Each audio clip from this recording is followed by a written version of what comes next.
edad, fue un nene joseador, muchachito. Para mí que salió la madre. No, yo dije eso en el primer servicio. Yo dije que no le iba a decir en este porque ya lo tiene que estar viendo la cámara. Salió a su padre. Entonces, me dijo que se quería ir a trabajar conmigo porque él sabe que cuando él trabaja conmigo, aún desde pequeño, yo le pago igual que a mis empleados. No porque sea mi hijo, le pago con comida. A veces quisiera hacer eso, darle más que comida, decirle, yo te doy techo, te doy todo, pero le pago. Y entonces decidió irse conmigo y íbamos a hacer el patio de una farmacia. Yo conozco mis clientes, yo conozco todo, así que yo simplemente le dije, Yadiel, vas a pasar el tractor, pero no te pegues mucho a las orillas. Solamente esas fueron las instrucciones. No le dije el por qué se pegara a las orillas. Así que él empezó a talar y yo también. Y yo voy por ahí, por las orillas con el trimmer. Y de momento cuando estoy dando la vuelta, que ya casi estoy terminando, hago así y siento un... Y yo, qué raro, que esto está húmedo si no ha llovido. Y mientras más me acercaba para acá, más húmedo estaba la cosa. Y de momento veo una piedra grande, así, en la orilla. Y yo dije, qué raro, porque yo nunca he visto esa piedra ahí. Yo conozco mis clientes, conozco mis patios. Así que decido coger la piedra para sacarla. Porque dije, eso, coger el tractor lo hace canto, o se me hace difícil talar ahí. Cuando levanto la piedra, el chorro de agua salió, como si fuera una máquina a lavar la presión, por poco me saca un ojo. Y fue que mi hijo, yo no le dije que por qué no se pegara.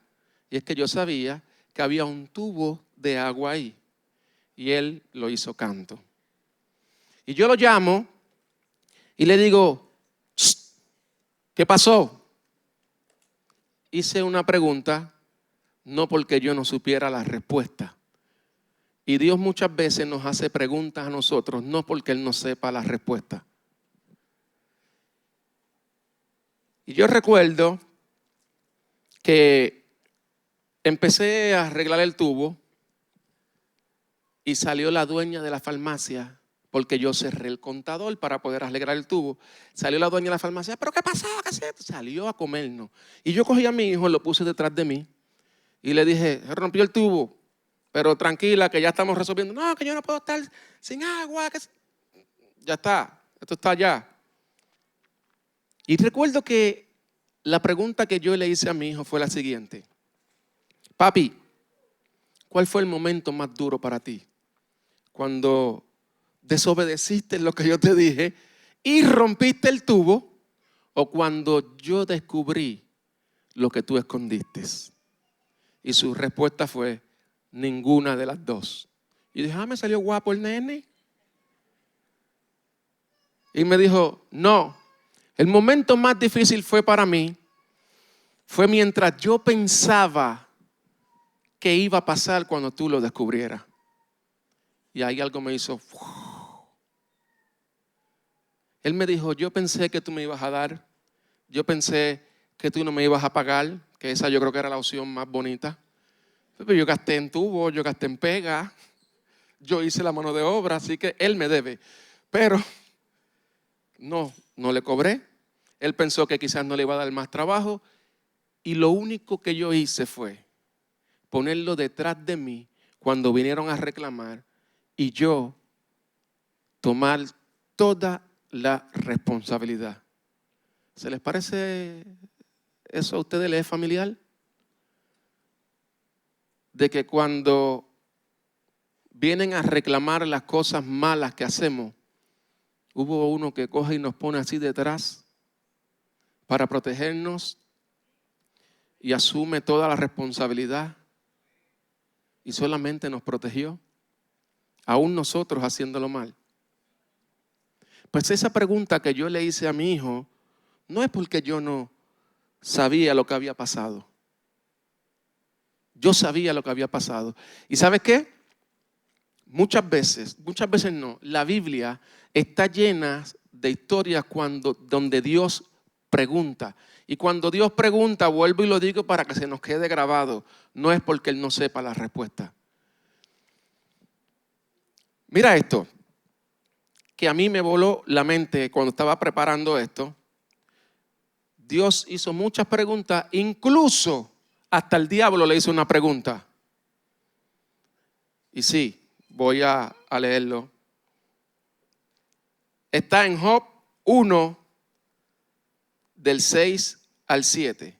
Dice, llegó el día en que los hijos de Dios debían presentarse ante el Señor, y con ellos llegó también Satanás, y el Señor le preguntó, ¿de dónde vienes? ¿Ustedes se creen que Dios, sabiéndolo todo, no sabía de dónde venía Satanás? Claro que Él sabía. Pero cuando Dios nos hace preguntas, siempre es para darnos una enseñanza. Y aquí,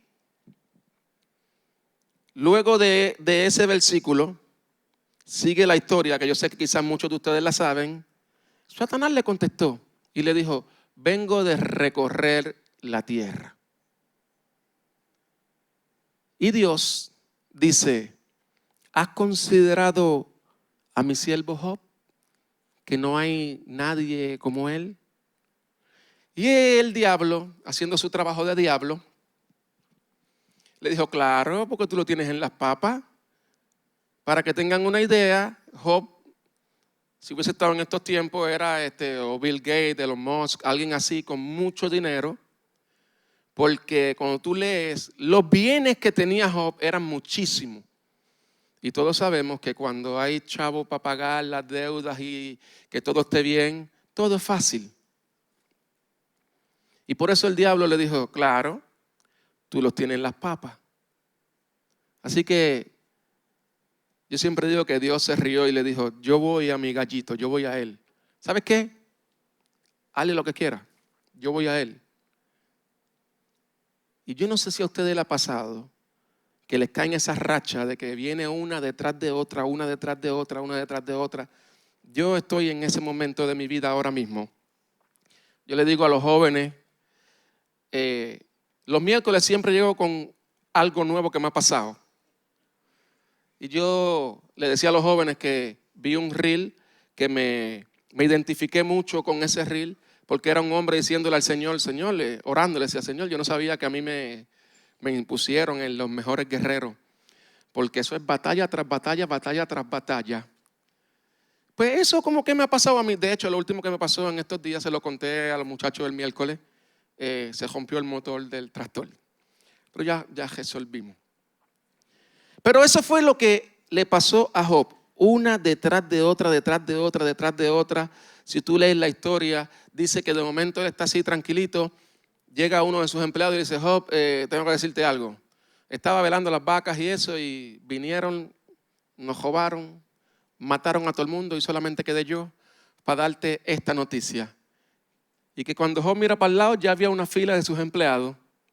Y era que el otro le decía, Job, vinieron, se robaron todo, mataron y solamente quedé yo. Y el otro le dice, mataron, un viento vino, todos tus hijos murieron, solamente quedé yo. Y Job solamente dijo, Dios dio, Dios quitó, sea el nombre de Jehová glorificado. Y muchas veces los predicadores hablan de que esta historia era más para Job, porque Job al final dijo, de oídas te había oído, pero ahora mis ojos te ven. Pero yo digo, hice un estudio profundo yo mismo y llegué a la conclusión, yo mismo, de que la historia empezó hablando, diciendo, Dios y Satanás era la conversación. Dios trajo a Job a la ecuación. Pues para mí, yo pienso que la enseñanza era para el mismo diablo. ¿Y qué les quiso enseñar? ¿Sabes qué les quiso enseñar? Que cuando nosotros realmente conozcamos a Dios, que cuando nosotros realmente sabemos quién es Dios, nada ni nadie nos puede separar de Dios. Y si no me cree, leamos Romanos 8 del 38 al 39, que dice: pues de esto estoy convencido, que ni la muerte, ni la vida, ni los ángeles, ni los demonios, ni lo presente, ni lo porvenir, ni los poderes, ni lo alto, ni lo profundo, ni cosa alguna en toda la creación podrá apartarnos del amor que Dios nos ha manifestado en Cristo Jesús, Señor nuestro. Yo no sé si usted entendió eso. Nada nos podrá separar del amor de Dios. Otra pregunta que Dios llegó a hacer está en Éxodo 4:2. Todos conocemos la historia. Dice que, y dijo Jehová: ¿qué es eso que tienes en tu mano? Y él respondió: una vara. Aquí lo que Dios quiso enseñarle a Moisés es que muchas veces tenemos cosas en nuestras manos que para nosotros parecen insignificantes. Y quizás para el que te está viendo, lo que tú tienes en tu mano es insignificante. Pero Dios quiso enseñarle que aún lo insignificante en tus manos, cuando tú lo pones en las manos de Dios, se convierte en algo poderoso que va a hacer milagros y prodigios, y la gente conocerá quién es Dios. Por más insignificante que tú creas que es lo que está en tus manos, ponlo en las manos de Dios y yo te voy a hacer un cuento. Para muchos, yo soy un payaso, un comediante, uno que hace chistes, y sí, es verdad, soy todas las anteriores. Pero cuando yo puse ese talento de hacer reír en las manos de Dios, la cosa fue diferente. Y chequeen esto. Un día estoy en un parque de pelota, ya que mi hijo juega desde los 5 años, y estaba este señor del equipo de Mayagüez, nuestros archirrivales, y yo le puse por nombre a ese señor. De hecho, lo tengo de contacto en el teléfono porque llegamos a hacer una buena amistad, pero yo no sé el nombre. En el celular, el contacto dice: abuelo problemático. Ya ustedes se imaginan cómo era ese señor dentro del parque. Entonces, pero yo me imagino que él no sabe mi nombre y a lo mejor él tiene papá problemático. Porque cuando nos enfrentábamos nosotros contra Mayagüez, no solamente había guerra en el terreno del juego, había guerra en las gradas, porque él decía y yo decía. Y mi esposa decía siempre: recuérdate que tú eres pastor. Pero yo no le decía nada malo, yo le tiraba bendiciones. Y al árbitro yo le decía: Dios, haga un milagro en tu vista, que no sabes dónde está la zona. Ve, cositas así. Pero entonces, ese sábado recuerdo que yo tenía stand-up comedy. Y estoy por la mañana en el parque, tengo el libreto conmigo mientras veo el juego. Pero ese día, ese sábado, yo no estaba gritando. Yo estaba en total silencio en el terreno de juego. Así que literal yo era otro. Y él estaba con su papel todavía y empezó a gritar desde allá: te tengo callado, hoy no dices nada. Y habían 2 razones por las cuales yo no gritaba. Número 1, tenía que estudiar el libreto porque esa noche tenía stand-up comedy. Y segundo, pero era la más principal, era que nos estaban dando una escalpiza que no había por qué gritar si nos estaban ganando. No había milagro para nosotros poder ganarle. Y yo solamente levanté así el libreto y le hago: estoy estudiando. Y ese hombre cayó como cepillo al lado mío. Y me dice: ¿qué es eso? Y yo le digo: no, es que estoy estudiando porque tengo stand-up comedy hoy. Y me dice: ay, ¿no me va a invitar? Y yo con ganas de decirle: ahí van los cristianos, los que son buenos y no buscan problemas. Pero no, cogí y le dije: dame un momento. Fui al carro, busqué 2 taquillas y se las di. Y le dije: te espero esta noche. Y ahí su rostro cambió. Y me dijo: gracias, pero no sé si pueda ir. Y a mí me iban a quitarle las taquillas para atrás porque yo las podía vender, ¿entiendes? Pero me dijo, lo que pasa es lo siguiente, es que estamos pasando una situación familiar y no sé si mi esposa quiera ir. Ella está pasando por una depresión, ya que mi hijo está pasando un proceso de divorcio y era como mi esposa y yo, que ese es su único hijo, por eso es que van al parque, gritan y todo, porque es su nieto y era su único hijo y estaban devastados porque estaba pasando una situación familiar donde se estaban separando. Y yo le dije, tranquilo, para mi sorpresa, los primeros en llegar al stand-up comedy esa noche fueron ellos, él y la esposa. Yo creo que para mí que ellos ni se bañaron porque el juego se acabó como a las 4. El juego era en Isabela. Ellos son de Mayagüez, tuvieron que ir a Mayagüez y ya a las 6 estaban allí. Pero a lo que los quiero llevar es que cuando quizás para otros lo que tú haces es insignificante, cuando tú lo pones en las manos de Dios se vuelve algo poderoso. El don de hacer reír a las personas, yo lo puse en las manos de Dios. ¿Y sabe lo que pasó? Cuando se acabó el stand-up comedy, que yo digo, gracias, Dios me los bendiga, y hago así, ¿sabe? Como uno hace para que le aplaudan. Pues yo veo que él viene, como si yo hubiese hecho un llamado, él viene por el mismo medio ahí. Y algo me dice, no le sueltes el micrófono. Pues yo lo conozco. Y en el parque, de 7 palabras, 5 eran soeces. Así que yo no le podía soltar el micrófono. Simplemente me puse el micrófono atrás así. Hice así para que lo que tengas que decir, dímelo a mí, yo lo filtro y lo digo. ¿Entiendes? Y cuando hago así, él simplemente me abrazó, empezó a llorar y me dijo, gracias, sanaste a mi esposa.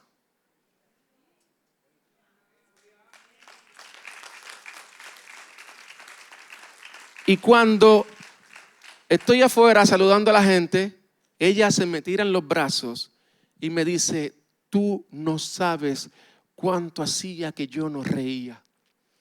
Esto me hacía falta, gracias porque me sanaste. Quizás para muchos yo soy uno que hace chistecitos, pero cuando puse mis chistecitos en las manos del Señor, tengo testimonio de gente que sale de la depresión y salen corriendo a los pies de Cristo. Y como dijo Carly la otra vez, esto fue a modo de introducción. No, mentira. Ustedes se preguntarán por qué le puso por título ¿Dónde estás? Y la primera pregunta que Dios hizo fue ¿de dónde vienes? Y después ¿qué tienes en tu mano? No, es que quise buscar unas historias antes de contarle la historia que les quiero contar. Y está en Génesis 3, del 8 al 9. Dice, cuando el día comenzó a refrescar, el hombre y la mujer oyeron que Dios el Señor andaba recorriendo el jardín. Entonces corrieron a esconderse entre los árboles para que Dios no los viera. Qué ironía, escondiéndose de alguien que uno no se puede esconder. Pero Dios, el Señor, llamó al hombre y le dijo, ¿dónde estás? Dios sabía dónde estaba Adán. El que no sabía dónde estaba era Adán. Cuando Dios nos pregunta algo, no es porque no sepa la respuesta.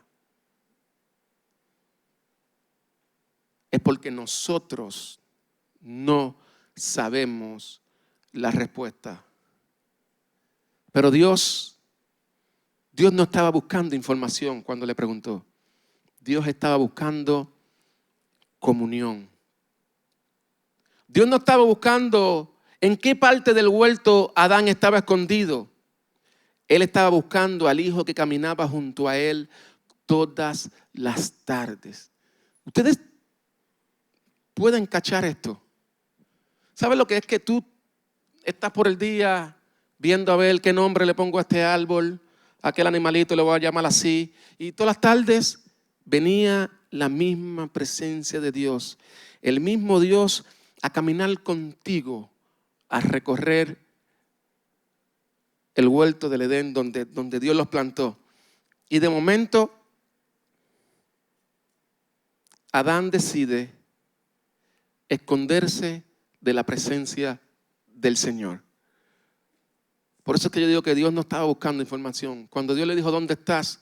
No fue ni para condenarlo ni nada. Fue para decirle, hey, yo estoy aquí. Yo estoy aquí. Maricel fue a una obra allá en Pensilvania, en Lancaster. Hay un teatro bien bonito que como no está ahora, no me acuerdo el nombre. Yo siempre le cambio el nombre al teatro. Yo he ido a ver varias obras, pero ella vio una que yo no vi. Y ella dice que lo más que le impactó de toda la obra, y era de la creación, fue que Adán dijo allí en la obra, pues no está en la Biblia por si acaso, que dijo, lo más que extraño no es el paraíso, lo más que extraño es caminar con Él todos los días.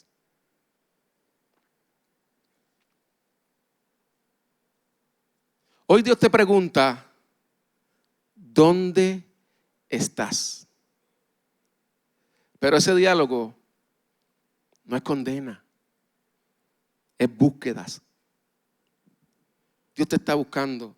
La voz que creó todo el cosmos, todo el universo, que creó el mundo, ahora está buscando a alguien roto que se esconde detrás de unas hojas. Eso es gracia en el estado más puro. Yo no sé si ustedes pueden entenderlo. Yo sí lo he entendido. Por eso cuando escuché esa canción por primera vez, yo caí de rodillas llorando porque ¿dónde estaría yo? ¿Dónde estaría yo si no fuera por Él?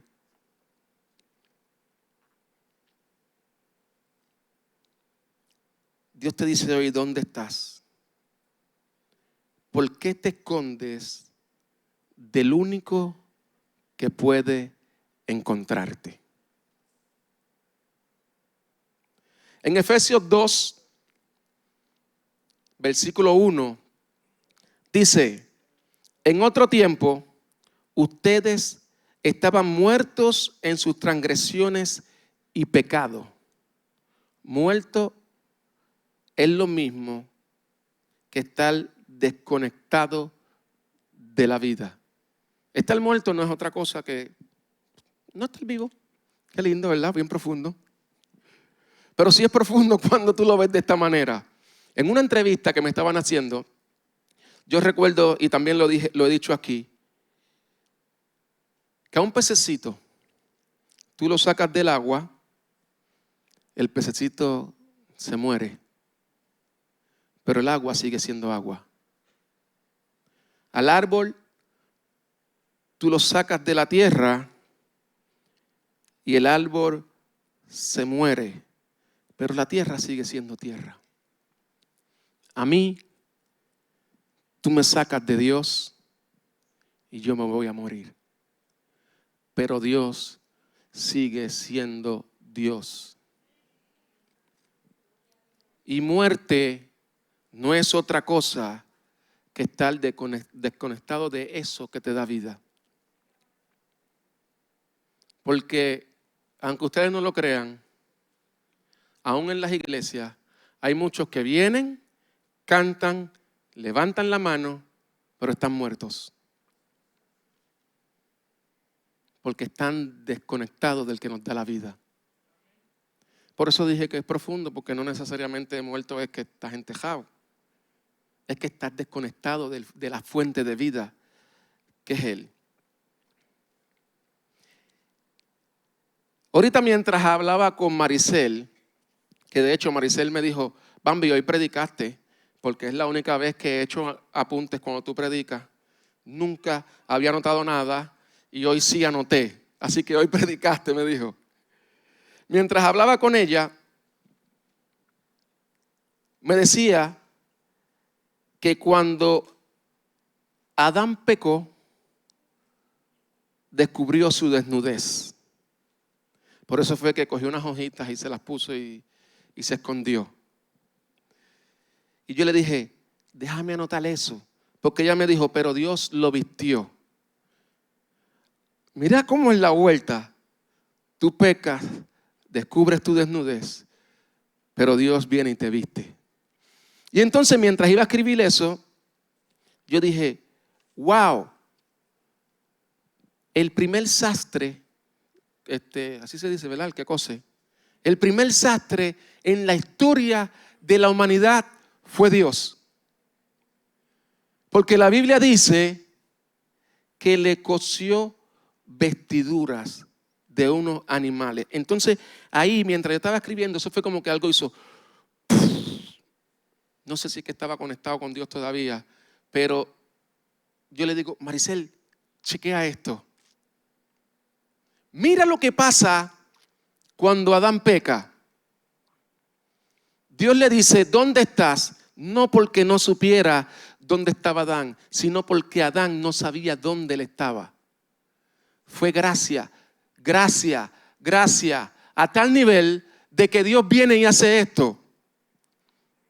Mata a un animal y con su piel le hace vestiduras. No sé si me estás entendiendo, pero hubo pecado. ¿Qué pasó después?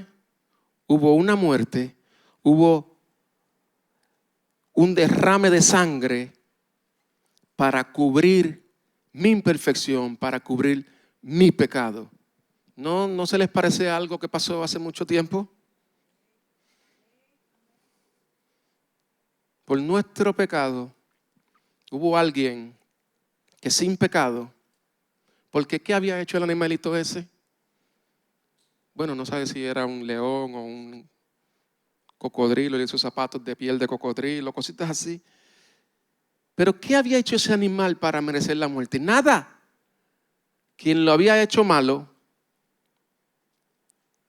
fue Adán.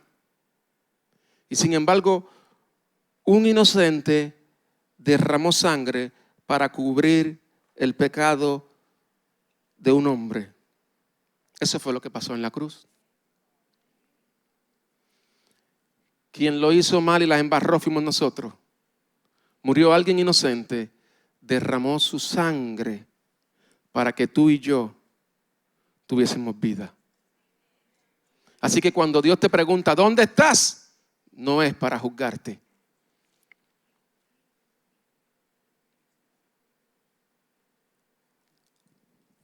Eso fue ni lo que Adán entendió, ni lo que muchos de nosotros todavía no entendemos. Escucha esto. Y Maricel, prepárate que sí estoy terminando. Te dije que esto era rápido hoy. Porque le dije a Maricel, no voy a dar muchos ejemplos, no voy a dar muchos rodeos, voy a ir directo al grano. Porque cuando uno está enfermo y necesita un medicamento, no está pensando en que le den mucha vuelta al asunto. Dime lo que me tengo que tomar y ya que me quiero curar. Voy a ir directo al grano. Cuando Adán pecó, se escondió entre los árboles. Cuando Jesús murió, se expuso en un madero. La Biblia nos enseña que Jesús es el segundo Adán. Y lo cañón fue que cuando uno peca, el primero se escondió detrás de unos árboles. Y cuando Jesús murió, se expuso ante el mundo entero cargando nuestra culpa, se expuso en un madero. Cuando Adán pecó, trajo la muerte al mundo. Pero cuando Jesús murió, trajo la vida eterna a la humanidad. Cuando Adán pecó, fue expulsado del huerto del Edén, de la presencia diaria de Dios. Y la Biblia cuenta que Dios sacó el árbol lo puso en otro lado para que el árbol de la ciencia del bien, no, el árbol de la vida lo sacó, lo puso en otro lado porque dijo, es capaz que esta hora se coma eso y viva para siempre. Y dice que puso unos ángeles con espadas para que nadie entrara. Y yo quiero que ustedes entiendan esto. Cuando Jesús estaba colgado en una cruz, una espada traspasó su costado. Y cuando dijo, consumado es, y entregó su vida, el velo se rasgó para que nosotros tengamos acceso 24/7 a la presencia de Dios.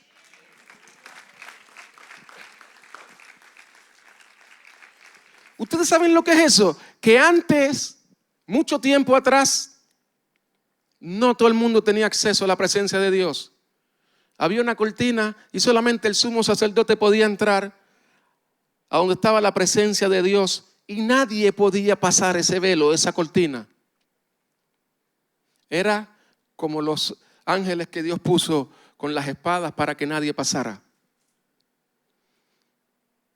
Es que aquí hay, esto me huele a la mente, unas espadas para prohibir el acceso. Una espada traspasa el costado de Jesús y eso hizo que el velo se rasgara y que tú y yo tengamos acceso a la presencia de Dios. Cada vez que Dios te pregunta, ¿dónde estás? No es para humillarte, es para recordarte que aún escondido eres buscado. Dios no te hace esta pregunta porque necesita buscarte.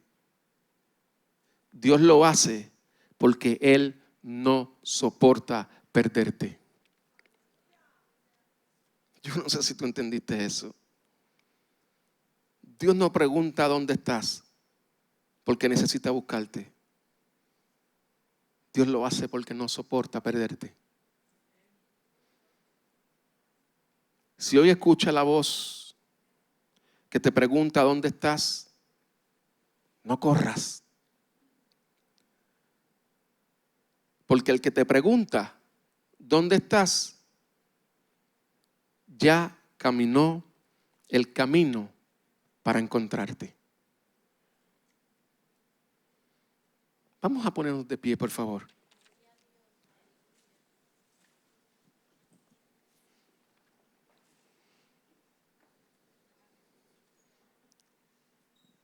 Si Dios hoy te pregunta dónde estás, no fue porque tú te le perdiste. Él sabe dónde tú estás. El que estás perdido eres tú. Pero hay una parte de la canción que cantamos que decía, yo perdido, corriste a encontrarme, por eso canto aleluya.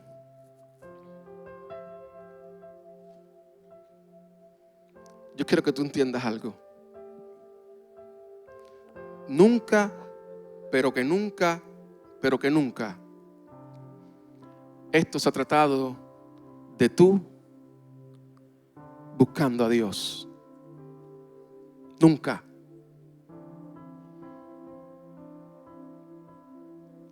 Esto siempre se ha tratado de Dios yendo detrás de nosotros, buscándonos, porque nos ama tanto y tanto que Él no soporta perderte. Eso es gracia. ¿Cuántas veces he querido dejarlo todo? He querido rendirme y decir hasta aquí no voy más. Mi esposa me va a regañar cuando vea el video porque a ella no le gusta que yo diga esto. Pero tengo que ser sincero. Muchas veces he dicho, los cristianos son más malos que la gente del mundo.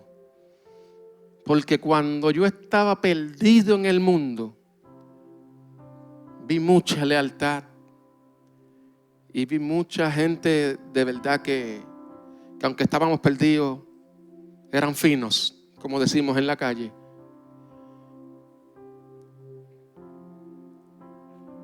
Y las veces que he querido rendirme es porque alguien de adentro del redil, escucha bien, alguien de adentro del redil me ha herido, me ha lastimado. Y yo digo, no voy más.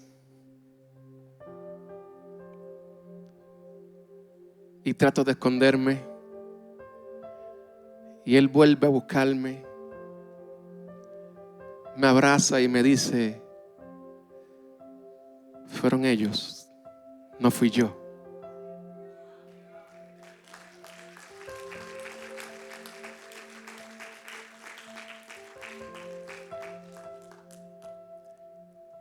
Y eso me hace entender que, perdón, me da cosa. Y eso me hace entender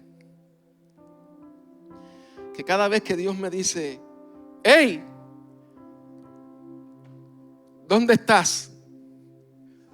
Yo no puedo decirle, el hermanito este de la iglesia se las está buscando.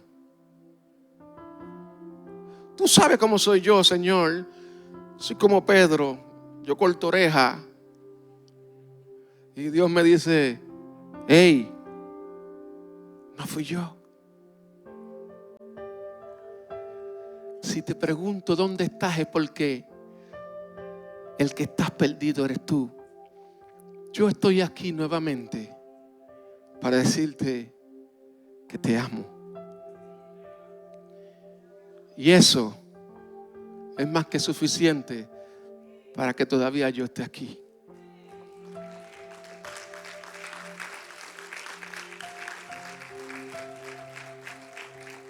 Recuerda esto. Cada vez que Dios te haga una pregunta, no es para confrontarte. No es para señalarte y no es para juzgarte. Es para dejarte bien, pero que bien claro de que yo estoy aquí. Y yo quiero que tú sepas que siempre voy tras de ti. Yo voy a orar. Y si hay alguien que quiera pasar aquí al altar conmigo, porque les confieso que mientras yo escribía esto, yo decía que esa predicación es para mí, Señor. Ajá, ahora dame lo que tú quieres darle a la gente. Está bien, entendí. Estaba perdido aún en la iglesia. El que no sabía dónde estoy soy yo. Tú sí sabes. Así que si hay alguien aquí que mientras yo oro quiere pasar al altar conmigo, es más que bienvenido, para yo no sentirme solo aquí al frente mientras oro. Señor, gracias por tu amor. Gracias por tu misericordia. Gracias, Señor, porque vuelve y lo haces. Vuelve y me buscas. Vuelves y vas detrás de mí. Porque tú no soportas perderme. Y los que están en tus manos, nadie los puede arrebatar de tus manos. Y el que tú te empeñes en mí, en buscarme, me da a entender que tú me tienes en tus manos. Y si estoy en tus manos, son las manos más seguras. puedo descansar. Gracias por tu amor.